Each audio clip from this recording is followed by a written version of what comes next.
సంబంధించినటువంటిది అధ్యక్ష. చిలకలూరిపేట నియోజకవర్గంలో 3 పెద్ద వాగులు ఉన్నాయి అధ్యక్ష.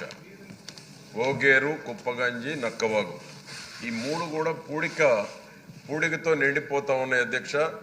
వాగులు వచ్చినప్పుడు అవన్నీ కూడా పొంగి పొర్లి పొలాల మీదకి, పట్టణం మీదకి నీరు రావడం జరుగుతూ ఉంది అధ్యక్ష. దాంట్లో తోటికాడ కానీ, తుమ్మ చెట్లు కానీ ముళ్ళ పొదలతో పూర్తిగా నిండిపోయి ఆక్రమణలకు కూడా గురి కాబడతా ఉన్నాయి అధ్యక్ష. దీని మీద ఆధారపడినటువంటి లిఫ్ట్ ఇరిగేషన్స్ మీద ఆధారపడినటువంటి చివరి భూములు, రైతులు నష్టపోతా ఉన్నారు అధ్యక్ష.